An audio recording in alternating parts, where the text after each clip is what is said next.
আসো আমরা বোর্ড প্রশ্ন সমাধান করি। দৃশ্যকল্প 1, পলির বয়স 9 বছর 4 মাস, সে 7 বছর 6 মাসে বেশি বয়স উপযোগী, প্রশ্নের উত্তর দিতে পারে না। দৃশ্যকল্প 2, বুদ্ধির অভিক্ষা ব্যক্তিভিত্তিক, বি, তাহলে এটা অবশ্যই দলভিত্তিক বুদ্ধি অভিক্ষা, এটা আমরা আলোচনা করেছি আমাদের আলোচনায়। প্রশ্ন হচ্ছে দৃশ্যকল্প 1-এ পলির আইকিউ নির্ণয় করো। পলির আইকিউ নির্ণয়ের জন্য আমরা প্রথমে কি করেছি, মানসিক বয়স বের করেছি এবং সেটাকে প্রকৃত বয়স দিয়ে ভাগ করে 100 দিয়ে গুণ। আমরা এই টার্মটা আসলে দেখিয়ে হবে না, এই টার্মটা যারা বুঝো ইতিপূর্বে করেছো তারাই সলভ করবা। আমরা 2 নম্বর নিয়ে কথা বলি। দৃশ্যকল্প 2-এ বি চিহ্নিত স্থানের ধরনগুলো তুলনামূলক আলোচনা করো। তাহলে এখানে ধরন কি, দলভিত্তিক। দলভিত্তিকের ধরনে আর্মি আলফা এবং আর্মি বিটা এই দুইটা নিয়ে আলাপ করে দিলেই হয়ে গেল। আচ্ছা, হাফিজ ও হারিস 2 ভাই। হাফিজ শারীরিকভাবে সুস্থ, তবে তার ভালো মন্দ বিচার ক্ষমতা কম, সামান্য লিখতে পড়তে পারে। মৃদু বুদ্ধি অভিক্ষার মানুষ এরকম হয়। অন্যদিকে তার ভাই বরাবরই ক্লাসে প্রথম স্থান অধিকার করে, বন্ধনের তুলনায় তার আবেগ নিয়ন্ত্রণ ক্ষমতা অনেক বেশি। বিজ্ঞান মেলায় বিদ্যুৎ সাশ্রয়ী প্রযুক্তি, এই যে নতুন করে কিছু আবিষ্কার করে ফেললো, এটা হচ্ছে সৃজনশীলতার প্রকাশ। প্রশ্ন বলছে উদ্দীপকে হাফিজের প্রতিবন্ধিতার ধরন ব্যাখ্যা করো। উদ্দীপকে উত্তরপত্রে কী দিচ্ছে দেখো, উদ্দীপকে হাফিজের ক্ষেত্রে মৃদু বুদ্ধি প্রতিবন্ধিতা লক্ষণীয়। হারিসের মধ্যে লক্ষণীয় বৈশিষ্ট্যগুলো পাঠ্যপুস্তকের আলোকে বিশ্লেষণ করো।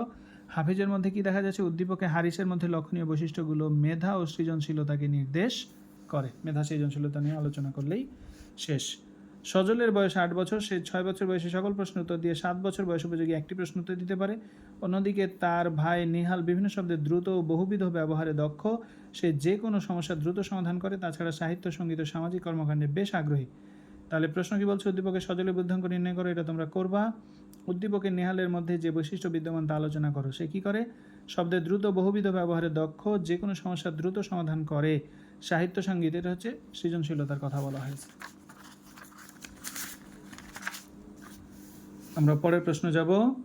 জামাল ও রিমা দম্পতি আপন খালাতো ভাই বোন। তাদের মেয়ে কাজলের বাকশক্তি ও শারীরিক দক্ষতার অভাব রয়েছে, চেহারাতে বোকা বোকা ভাব রয়েছে, বোকা বোকা ভাব হলে মধ্যম বুদ্ধি প্রতিবন্ধী। জামাল ও রিমার মেয়ের সমস্যা নিরসনের জন্য নিয়মিত মনোবিজ্ঞানী ডাক্তারের পরামর্শ নিচ্ছেন। উদ্দীপকে কাজলের সমস্যাকে কি বলে, এর বৈশিষ্ট্য লিখো। কাজলের সমস্যাকে বলে বুদ্ধি প্রতিবন্ধিতা, তারপরে তার যে মধ্যম বুদ্ধি প্রতিবন্ধিতা আছে এটা নিয়ে কথা বলবো। আর ঘ নাম্বার হচ্ছে কি, কাজলের সমস্যা নিরসনের জন্য বাবা মা কী ধরনের পদক্ষেপ নিয়েছেন আলোচনা করো। কাজলের সমস্যা নিরসনে বাবা মা কী করেছেন, মনোচিকিৎসা নিচ্ছেন, কাউন্সেলিং করাচ্ছেন, থেরাপি প্রভৃতি পদক্ষেপ নিচ্ছেন।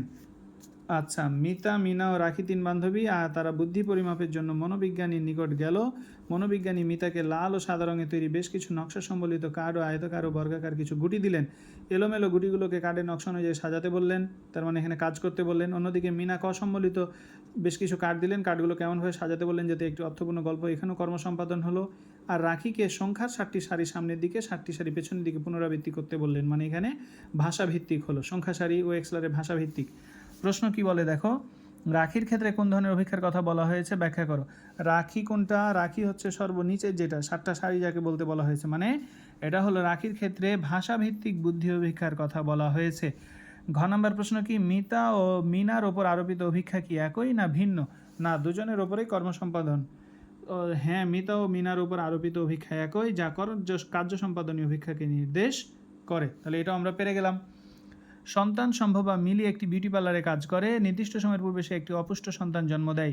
এখন তার সন্তানের বয়স 10, অথচ এই বয়সেও সে অন্যের সাহায্য ছাড়া কোনো কাজ করতে পারে না। তার শারীরিক অক্ষমতা ও কথা বলার জড়তা আছে। মিলির সন্তান কোন ধরনের বুদ্ধি প্রতিবন্ধী? মিলির সন্তান হচ্ছে গুরুতর বুদ্ধি প্রতিবন্ধী। শারীরিক অক্ষমতা আছে, কথা বলার জড়তা আছে, কোনো কাজে অন্য সাহায্য ছাড়া করতে পারে না। এই 3টা বৈশিষ্ট্য হচ্ছে গুরুতর। মিলির সন্তান বুদ্ধি প্রতিবন্ধিত হওয়ার কারণ কি, কেন হয়েছে বলো তো? বিউটি পার্লারে কাজ করতো, রাসায়নিক নিয়ে কাজ করতো, ফলে এটা তার বিষক্রিয়া তৈরি করেছে বা ক্ষতি করেছে। উত্তর কি বলছে, উদ্দীপকে মিলির সন্তানের বুদ্ধি প্রতিবন্ধিতার কারণ হিসেবে সংক্রমণ ও বিষাক্ততা, ওই যে রাসায়নিক বিষাক্ততা, গর্ভধারণ সংক্রান্ত সমস্যা ইত্যাদিকে দায়ী করা যায়। আমরা আর কয়েকটা প্রশ্ন দেখবো এখান থেকে। রিতার বয়স 8 বছর, একটি বুদ্ধি অভিক্ষায় সে 9 বছর বয়স উপযোগী সকল প্রশ্নের উত্তর সঠিক দেয় এবং 10 বছর বয়স উপযোগী 3টি প্রশ্নের সঠিক উত্তর দেয়। বুদ্ধি পরিমাপের অভিক্ষা ভাষাগত কর্মসম্পাদনী, তাহলে আর কি কি থাকতে পারে বুদ্ধি পরিমাপের? একটা হচ্ছে ব্যক্তিভিত্তিক, একটা হচ্ছে দলভিত্তিক। এখানে গ আর ঘয়ে হবে, ভালো করে খেয়াল করে, এই প্রশ্নটা আসতেও পারে। তাহলে রিতার বুদ্ধাঙ্ক নির্ণয় করো, সেটা তো করবাই। দৃশ্যকল্প 2 এর গ ও ঘয়ের মধ্যে তুলনামূলক পার্থক্য বিশ্লেষণ করো। আমরা কি করব, দৃশ্যকল্প 2 গ ও ঘ ছাড়া ব্যতিক্রমে দ্বারা যথাক্রমে ব্যক্তিভিত্তিক বুদ্ধি অভিক্ষা ও দলগত বুদ্ধি অভিক্ষাকে নির্দেশ করা হয়েছে, এটা তুলনামূলক পার্থক্য করব। বুদ্ধি প্রতিবন্ধিতা শ্রেণীবিভাগ মৃদু, মধ্যম, গুরুতর, চরম। এখানে গুরুতর নিয়ে কথা বলতে বলা হয়েছে, গুরুতর নিয়ে কথা বলতে হবে। আচ্ছা, দৃশ্যকল্প একে আকাশে, আমি পুরোটাই পড়ি। আকাশের প্রকৃত বয়স 16 বছর, তার মানসিক বয়স 9 বছর, 9 বছরের মতো। তার বিচার বিশ্লেষণ করার ক্ষমতা কম, তবে তার কোনো শারীরিক বৈকল্য নাই, সে অন্যের সাহায্য ছাড়াই জীবনযাপন করতে পারে। বিচার বিশ্লেষণ ক্ষমতা কম কিন্তু শারীরিক কোনো সমস্যা না থাকলে এটা হচ্ছে মৃদু। দেখি তো আমরা কি বলছে, কি বলছে।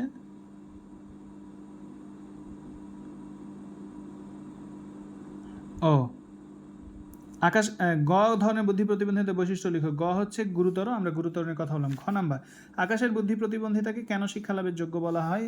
দেখো, শিক্ষালাভের যোগ্য বলা হয় সেটাকেই যেটা মৃদু বুদ্ধি প্রতিবন্ধী। এদের শারীরিক প্রতিবন্ধতা থাকে না, টুকটাক শিখতে পারে, হিসেব নিকেশ করতে পারে, বোকা বোকা ভাবনায় চেহারায়।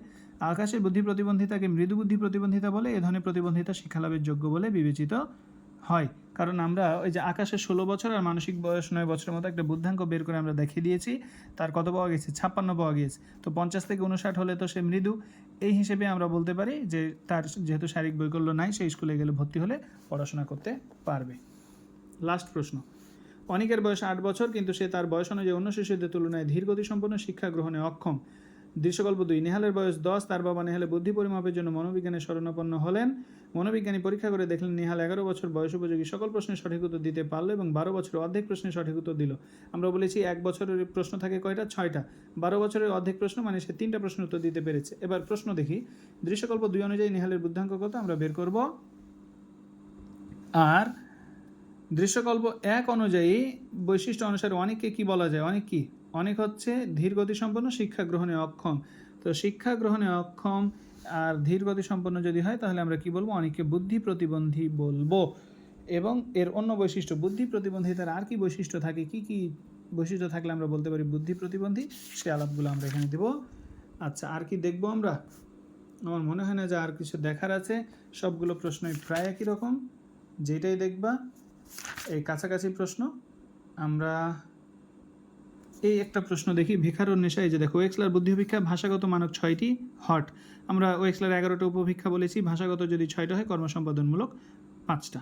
তারপরে এখানে প্রশ্ন দেখো, উদ্দীপকে বুদ্ধি অভিক্ষাটির হট চিহ্নিত উপভিক্ষাগুলো আলোচনা করো। মানে তোমাকে কর্মসম্পাদনমূলক যে 5টা অভিক্ষা আছে সেটা নিয়ে কথা বলতে হবে। রাশার বুদ্ধাঙ্ক নির্ণয় করে সে কোন ধরনের বুদ্ধিমত্তা সম্পন্ন তা ব্যাখ্যা করো। তাহলে দেখি, রাশার বয়স 3 বছর 11 মাস, সে 3 বছর বয়সে সবগুলো প্রশ্ন উত্তর দিতে পারলো। 3.5 বছরে 5টি, 4 বছরে 4টি, 5 বছরের 1টি। এটা বের করার পরে বুদ্ধাঙ্ক যা পাবা তার উপর নির্ভর করবে যে রাশা কেমন।